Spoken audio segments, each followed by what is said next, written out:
Bonjour à tous et bienvenue dans cette nouvelle série de vidéos d'introduction à l'astronomie. Cet épisode 0 aura pour objectif de vous faire une présentation générale de cette grande passion, de ses différents domaines et de ses différentes pratiques au cours de l'histoire. Les épisodes suivants, quant à eux, se concentreront exclusivement sur l'art de l'observation du ciel. Alors, astronomie ou astrologie ? Eh oui, il est important de commencer par cette question car de nombreux débutants confondent encore ces deux pratiques. L'astronomie, c'est un vaste domaine scientifique en perpétuelle évolution et qui nous en apprend toujours plus sur notre univers. L'astrologie, ça consiste principalement à interpréter la position des astres dans les 12 constellations du zodiaque afin d'expliquer les comportements et de prévoir les tendances de l'avenir. Bien qu'elle se soit modernisée, cette croyance reste tout de même basée sur les acquis que l'on a hérités de nos lointains ancêtres. À cette époque, astronomie et astrologie ne formaient qu'une seule et même discipline qui consistait à associer les mouvements célestes aux phénomènes terrestres. D'ailleurs, à votre avis, depuis combien de temps l'homme observe-t-il le ciel avec autant d'intérêt ? Eh bien, probablement depuis plus de 20 000 ans, notamment à l'ère du Paléolithique, comme en témoigne cette peinture rupestre d'un taureau dans la grotte de Lascaux. Alors ça ne vous paraîtra pas évident du premier coup d'œil, mais les petits points qui entourent l'œil de l'animal ressemblent très étrangement à la formation d'étoiles des Pléiades, justement situées dans la constellation du Taureau. Alors, allez savoir si c'était une coïncidence, mais en tout cas, l'importante place de l'astronomie dans les civilisations anciennes ne fait aucun doute. En effet, quand on observe la disposition des monuments de l'époque, on remarque qu'ils sont orientés vers des phénomènes célestes précis, tels que les solstices et les équinoxes. L'étymologie du mot astronomie viendrait du grec astron, qui signifie astre, et nomos, qui signifie loi. On peut donc considérer que l'astronomie consiste en l'étude des lois des astres. Grâce à l'évolution des mathématiques, les astronomes de l'Antiquité et du Moyen-Âge ont appris à mesurer et à calculer les mouvements de ces astres avec toujours plus de précision. Citons quelques exemples historiques. Déjà, nous savons que la Terre est ronde depuis l'Antiquité grâce à une première mesure de sa circonférence réalisée par Ératosthène au IIIe siècle avant Jésus-Christ. Il y a environ de ça 2000 ans, fut inventé l'astrolabe, qui était un véritable calendrier céleste précis et qui fut utilisé jusqu'au XIXe siècle. Dans les années 1500, c'est Nicolas Copernic qui proposa le premier modèle héliocentrique. Puis, dans les années 1600, Johannes Kepler établit les premiers principes des orbites elliptiques des planètes. Les premiers fondements de l'astrophysique sont alors nés avec la mécanique céleste qui fut rapidement développée grâce aux observations de Galilée et aux lois de Newton. Grâce à eux, les premiers télescopes ont vu le jour et avec eux les premières lois de l'optique. Au fil du temps, de nombreux autres physiciens ont étudié l'univers et ont été amenés à établir de nouvelles lois ou bien à compléter celles de leurs prédécesseurs. Le plus célèbre d'entre eux est sans nul doute Albert Einstein, puisqu'il a révolutionné l'astrophysique grâce à sa loi de la relativité générale, qui aujourd'hui encore reste quand même à la base de l'astrophysique moderne. Sommes-nous seuls dans l'univers? Y a-t-il des habitants sur la Lune, ou bien peut-être sur Mars? Les œuvres de fiction du cinéma nous ont toujours présenté ces êtres humanoïdes qui peuplent la galaxie, mais aujourd'hui ce qui est sûr, c'est que nous sommes bien les seuls êtres intelligents de notre système solaire. À quelques rares occasions, il est arrivé que nous captions quelques signaux étranges tels que le célèbre signal Wahoo, détecté par le radiotélescope Big Ear en 1977. Mais au final, à ce jour, nous n'avons toujours rien détecté de plus qui puisse nous permettre de vraiment conclure sur l'existence d'une intelligence extraterrestre. En revanche, dans un avenir proche, il semble beaucoup plus probable que nous trouvions des formes de vie basiques dans notre propre système solaire. Pour commencer, la mission Rosetta Philae est parvenue à mettre en évidence des composés organiques sur la comète Chury. Les missions martiennes ont clairement mis en évidence la présence d'eau sous la forme de glace, voire peut-être même des lacs souterrains d'eau salée, mais qui restent encore à confirmer. Nous savons que des organismes microscopiques vivent très bien près des cheminées volcaniques sous-marines. Et bien du coup, on suppose que ce genre de situation pourrait également se retrouver sous l'épaisse couche de glace de la Lune Europe, satellite naturel de Jupiter. Mais en attendant, l'apparition de la vie sur Terre reste encore aujourd'hui un mystère que la science n'a toujours pas élucidé.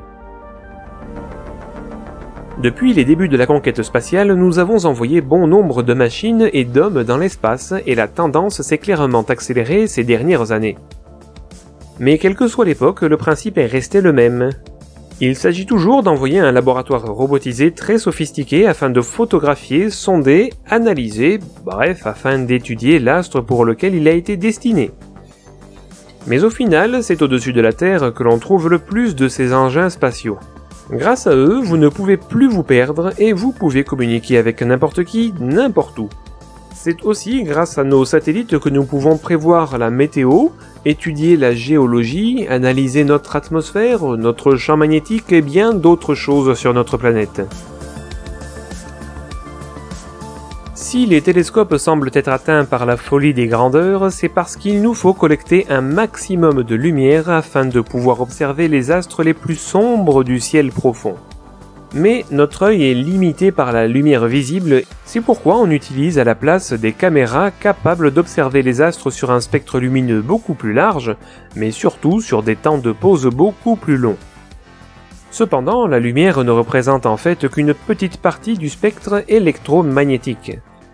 C'est pourquoi nous utilisons également de nombreux radiotélescopes afin de scruter les émissions radio de l'espace. L'un des tout premiers, l'antenne cornée d'Olmsted, permis aux astronomes Arno Penzias et Robert Wilson de découvrir par hasard le rayonnement fossile. Afin de nous affranchir des contraintes de notre atmosphère, nous avons également envoyé le célèbre télescope spatial Hubble. Capable de rester des semaines sans bouger, il a ainsi pu nous révéler les recoins les plus obscurs de l'univers observable.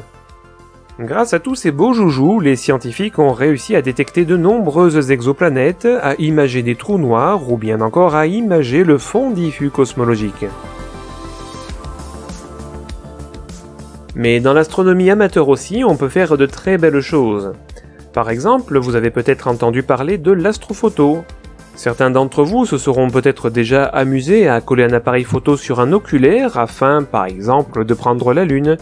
Mais la vraie astrophoto, c'est un art qui demande de l'argent, du temps et beaucoup de patience. À l'aide d'une monture motorisée, d'un simple appareil photo réflexe ou bien d'une caméra spécialement dédiée et montée sur un télescope, ceux qui maîtrisent cette technique arrivent à réaliser de magnifiques clichés de la Voie lactée, mais aussi de planètes ou d'autres objets très lointains. Mais comme je vous le disais en début d'épisode, bien avant l'invention de toutes ces technologies, nos ancêtres observaient déjà le ciel à l'œil nu. Oh, c'est quoi?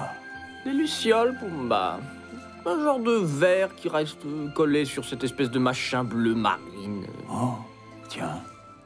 Pour bien débuter en astronomie, ça reste la meilleure façon pour commencer, surtout avant d'envisager l'achat d'un premier télescope. Même moi, qui en possède un, eh bien, quand je promène mon chien le soir, il m'arrive souvent de m'arrêter et de contempler simplement les étoiles et les constellations qu'elles dessinent sur la voûte céleste. La Lune aussi s'observe très bien à l'œil nu, et c'est d'ailleurs en 1603 que William Gilbert en fit le premier dessin. L'astrodessin était donc né et il fallut très peu de temps pour que cette technique soit intégrée par tous les astronomes de l'époque. Bon, aujourd'hui c'est plus une discipline artistique que scientifique, mais elle est clairement plus abordable que l'astrophoto. Si vous êtes doué d'un bon coup de crayon et doté de patience, vous trouverez dans le ciel des sujets de dessin pour tous les niveaux.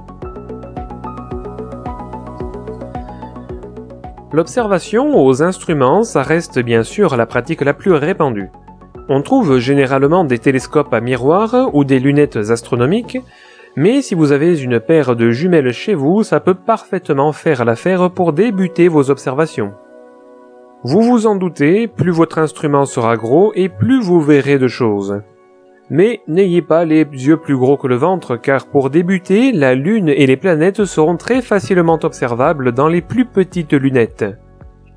Quand j'étais petit, lorsque l'on m'a offert mon tout premier télescope, je passais le plus clair de mon temps à regarder la Lune et à admirer ses cratères. Mais si vous vous baladez au hasard dans le ciel, vous tomberez facilement sur les planètes vu qu'elles sont bien plus brillantes que la plupart des étoiles. Si vous êtes un grand bricoleur, peut-être que l'envie vous prendra de construire votre propre télescope.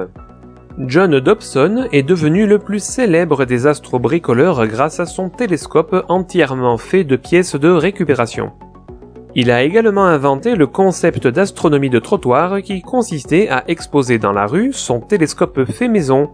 Ainsi, les passants pouvaient venir observer le ciel et découvrir l'astronomie. Ce concept de télescope ultra simplifié reste toujours aussi populaire et porte aujourd'hui encore le nom de son inventeur, le Dobson. Le miroir reste néanmoins une pièce extrêmement difficile à réaliser soi-même, et c'est pourquoi la plupart des gens l'achèteront directement tout fait. Bien que les miroirs industriels soient abordables et de bonne qualité, il convient de rappeler qu'il existe en France quelques artisans qui les fabriquent entièrement eux-mêmes. Mis à part ça, la construction d'un télescope amateur restera à la portée de tout bricoleur qui se respecte. On trouvera bien sûr de nombreux modèles Dobson, mais aussi des conceptions plus complexes telles que les montures à fourche, les montures en fer à cheval ou bien les montures sur table équatoriale.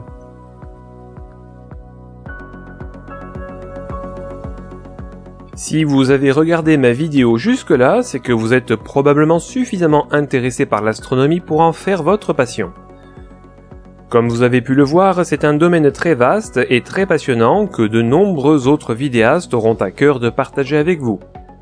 D'ailleurs, j'ai pris le temps de rédiger un catalogue de vidéos d'autres youtubeurs que j'ai jugé plutôt pertinentes pour illustrer les différents thèmes que j'ai abordés dans ma présentation. En ce qui concerne ma chaîne, vous y trouverez déjà les guides du ciel destinés à vous donner des idées d'observation au fil des mois et en fonction de vos instruments. Pour faire suite à cet épisode, vous trouverez bientôt tout un programme d'introduction à l'observation. J'espère que vous avez bien apprécié cette introduction à l'astronomie, et si c'est le cas, n'hésitez pas à la proposer à tous ceux qui seraient susceptibles de vouloir découvrir cette grande passion.